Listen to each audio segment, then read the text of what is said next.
સંકેત પ્રમાણે સાદું રૂપ આપવાનું, કેવી રીતે સાદું રૂપ આપવું, બરાબર. અહીંયા ધ્યાન આપજો બધે.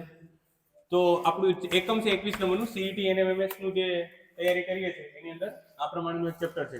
એમાં સાદું રૂપ જ્યારે આપવાનું હોય, આપણે ભાગુ સભાની ક્રિયા કરીએ છીએ, તેમાં સૌપ્રથમ પહેલા તમને કોઈ દાખલો આપેલો હોય, સાંભળજો વિદ્યાર્થી મિત્રો, તમને કોઈ દાખલો આપેલો હોય તો પહેલા તમારે કયો કાઉન્સ છોડવાનો?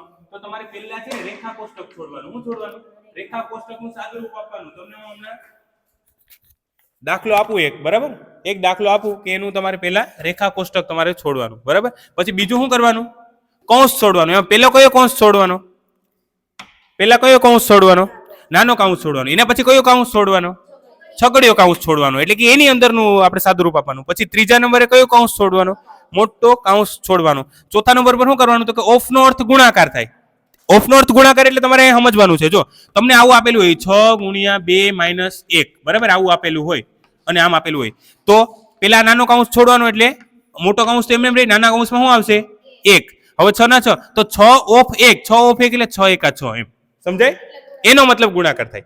ચોથા નંબર ઉપર ડી એટલે ભાગાકાર, ડી એટલે ડિવિઝન, ભાગાકાર. પાંચમા નંબર ઉપર એમ એટલે મલ્ટીપ્લાય, ગુણાકાર.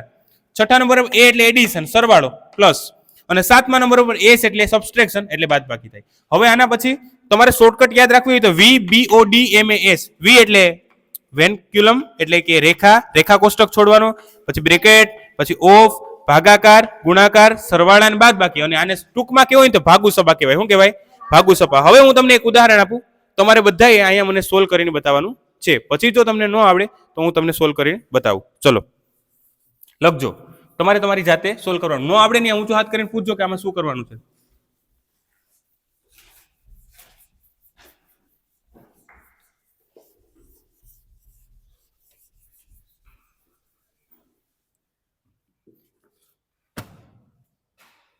લખો 30 ઓછા, પહેલું ઉદાહરણ લખો, ઉદાહરણ કરીને આપો. ઉદાહરણ પહેલું 30 ઓછા મોટો કૌંસ, પછી એની અંદર 8 લખો, પછી ભાગાકાર, પછી નાનો કૌંસ પાછો 9/3, એની ઉપર રેખા કોષ્ટક, પછી 3 - 2, બરાબર, -2, આ કૌંસ પૂરો.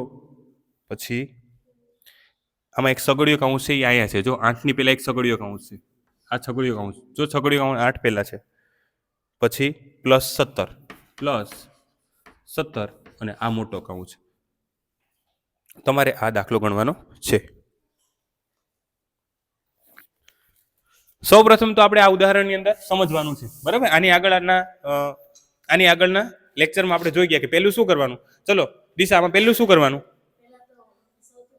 જો પેલા એમને એમ લખીએ આપણે, આ રકમ આમને એમ લખી નાખીએ. 30 ઓછાના ઓછા, મોટો કૌંસ, છગડીયો કૌંસ, 8/8, ભાગાકારના ભાગાકાર. પણ હવે આપણે જે કરવાનું છે ને 9/3. જો આ નાના કૌંસની અંદર છે ને પેલું આ છૂટું પાડવાનું છે ને, કેમ કે રેખા કોષ્ટક પહેલા તમને શું લખાવેલું હતું? પહેલા શું છૂટું પાડવાનું? રેખા કોષ્ટક પહેલું છૂટું પાડવાનું. રેખા કોષ્ટક ક્યાં છે? અહીંયા છે રેખા કોષ્ટક, આ 9/3. હવે રેખા કોષ્ટકમાં 9/3 નો મતલબ શું થાય? આરો ધ્યાન આપજો. 9/3, 9/3, 3 ના ઘડિયામાં કઈ 9 આવે? હા, 3 તેરી 9, બરાબર. 9 માંથી 9 જાય 0, તો જવાબ શું આવે? 3. તો અહીંયા શું મૂકવાનું? 9/3 એટલે જવાબ શું મૂકવાનો? અહીંયા 3. જો આ 3 છે ને, આ છે જવાબ, સમજાય? હવે આ માઇનસ ના માઇનસ, 2 ના 2, આ કૌંસ નાનો કૌંસ, બરાબર. આ 9 ની આગળ હતું ને, આ કેમ કે અહીંયા હતું, આ ભાગાકાર પછી આ એક કૌંસ હતો. 9/3 કરે એટલે 3 આવ્યા, -2, સગડીયો કૌંસ, +17.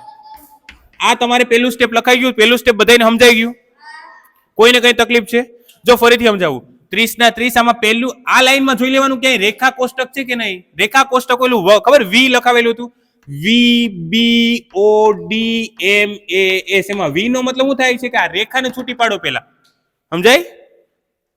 રેખા કોષ્ટક હોય ને એનો પહેલા શું કરવાનો? 9/3 એટલે એનો જવાબ આવી ગયો. હવે જો 30 ના 30, માઇનસ ના માઇનસ, બાદબાકી ના બાદબાકી, મોટો કૌંસ નો મોટો કૌંસ, છગડીયો કૌંસ નો છગડીયો કૌંસ, 8/8, ભાગાકાર નો ભાગાકાર. અહીંથી આનો જવાબ છે, આ બે નો જવાબ છે 3 આવ્યો. કેમ કે આપણે 9/3 કર્યો ને, એનો જવાબ 3 આવ્યો, તો 3 વિકા. બાકી તો એમને મત છે. આનો જવાબ તો અહીંયા લખાઈ ગયો. આ બે નો જવાબ છે અહીંયા આવી ગયો. હવે -2 નાનો કૌંસ સગડીયો કૌંસ પ્લસ 17 અને મોટો કૌંસ. સમજાય છે? હવે બી એટલે બ્રેકેટ, પણ બ્રેકેટ તમને ખબર બીજા નંબર ઉપર મેં તમને એમ લખાવ્યું હતું બી એટલે બ્રેકેટ, બ્રેકેટ એટલે કૌંસ, બ્રેકેટ એટલે કૌંસ. શું થાય? કૌંસ. હવે કૌંસમાં પહેલો ખબર મેં તમને કયો છૂટો પાડવાનો કીધું તો યાદ છે? પેલા નાનો કૌંસ હોય ને, નાનો કૌંસ, હાવ નાનો કૌંસ, એને છોડવાનો. ધ્યાન અહીંયા આપો. જો આ નહીં સમજાય તો ભાગુ સભાના દાખલા આવડશે નહીં, અને ભાગુ સભાના દાખલા હાવ હેલા છે, પણ તમને એક બધા સમજાઈ જાય ને તો હાવ હેલા દાખલા છે. જો પેલા નાનો કૌંસ છૂટો પાડવાનો, પછી છગડીયો કૌંસ છૂટો પાડવાનો, અને પછી મોટો કૌંસ છૂટો પાડવાનો. સમજાય? મોટો કૌંસ હોય તો પેલા આપણે નાનો કૌંસ છૂટો પાડ્યો. નાનો કૌંસ ક્યાં છે? તો અહીંયા જરૂર છે. હવે 3 - 2 બરાબર. જો આ 30 ના 30 અહીં લખું અને આ ચેકી નાખું. બરાબર, આનું કઈ કામ નથી અત્યારે. જો 30 ના 30 અહીંયા લખું એમને, બાદ બાકીના બાદ બાકી, મોટો કૌંસ મોટો કૌંસ, છગડીયો કૌંસ, 8 ના 8, ભાગાકારનો ભાગાકાર. હવે જો આને છૂટો પાડ્યો, કેમ કે સૌ પ્રથમ નાનો કૌંસ છૂટો પાડવાનો. પેલા આપણે કોને છૂટો પાડ્યો તો કયા કોષ્ટકને? રેખા કોષ્ટક છૂટો પડી ગયો, પછી આવશે બીજા નંબર ઉપર નાનો કૌંસ, કેમ કે એ આપણે ક્રમ આપેલું છે. યાદ છે? પહેલા નંબર ઉપર વી લખેલું છે, બીજા નંબર ઉપર બી લખેલું છે, એવી રીતે. ચલો 3 - 2, 3 - 2 નો મતલબ શું થાય? 3 માંથી 2 કાઢીએ, 3 - 2 દાખલો ગણીએ, 3 માંથી 2 કાઢીએ તો કેટલા રહે? 1. તો અહીંયા જવાબ તરીકે આપણે 1 મૂકી દઈએ. સગડીયો આ તો છૂટો પડી ગયો, કેમ કે આનું તો આપણે સાદું રૂપ આપી દીધું. 1 આવી ગયો જવાબ +17. સમજાય? ઓકે. હવે શું કરવાનું? તો કે પેલા આપણે રેખા કોષ્ટક છૂટો પાડ્યો, બીજો આપણો નાનો કૌંસ છૂટો પાડ્યો. હવે આપણે છગડીયો કૌંસ છૂટો પાડશું, કેમ કે એ ક્રમ છે ને. હલો, તમારી પાસે એ ક્રમ છે કે પેલા આને છૂટો પાડવાનો, બીજો આને છૂટો પાડવાનો, ત્રીજો આને છૂટો પાડવાનો. કૌંસને પણ કેવી રીતે છૂટો પાડવાનો? તો જો હવે છગડીયો કૌંસ 30 ના 30 એમ મૂકશું, બાદ બાકીના બાદ બાકી, મોટો કૌંસ ને મોટો કૌંસ, પછી છગડીયો કૌંસ 8 ભાગ્યા છગડીયો કૌંસને છૂટું પાડશું, આનું સાદું રૂપ આપશું એટલે 8 ભાગ્યા 1 કરીએ તો શું આવે? જો 8 ભાગાકાર 1 કરીએ તો 1 8 8 0. જવાબ શું આવ્યો? 8 ના 8 જ આવે. તો આને છૂટો પાડવાથી અહીંયા જવાબ 8 આવે. અહીંયા પછી +17 ના 17 અને આના બરાબર મોટો કૌંસ આવી ગયો. સમજાય છે? હાવ હેલું છે, કઈ નથી. તમારે ખાલી એને શું કરવાનું છે? તમારે એનો ક્રમ યાદ રાખવાનો છે. હવે જો 30 ના 30 -18. હવે મોટો કૌંસ છૂટો પાડશો. 17 + 8, 17 ને 8 કેટલા થાય? તો કે સાદું 14, 15, 5 વધી 1 2 25. તો આનો સરવાળો થાય 25. હવે આપણને છૂટું પડી ગયું. બરાબર, મોટો કૌંસ એ છૂટું પડી ગયું. 30 - 25, 30 માંથી 25 બાદ કરીએ તો સિમ્પલ, 30 માંથી 25 બાદ બાકી કરીએ તો 0 માંથી 5 ન જાય, 10 માંથી 5 જાય તો 5, આનામાંથી 2 મૂકે તો 2 માંથી 2 જાય તો 0. જવાબ આવે 5. આને જવાબ કહેવાય. સમજાય છે કે નહીં? જો આવો દાખલો તમને એક સરસ રીતે મેં તમને સમજાવ્યું, ન સમજાય એકનો એક દાખલો વારંવાર રિપીટેશન કરવાની. 10 વખત રિપીટ કરો, 20 વખત રિપીટ કરો કે 100 વખત રિપીટ કરો. એક સમય એવો આવે કે તમને આના ટાઈપના દાખલા બધા આવે ને તો બધાય દાખલા સમજાઈ જાય. ખબર પડી? આવા દાખલા તમને કોઈ પણ આપશે ને તો ખબર. પણ પેલા એક વાત સમજવાનું, ગોખવાનું નહીં. ગોખવાનું નહીં, સમજવાનું. બરાબર. હવે હું તમને હોમવર્ક આવા દાખલા આપું, એ તમારે ઘરેથી હોમવર્ક કરીને લાવવાના છે. આવા 5 દાખલા આપીશ.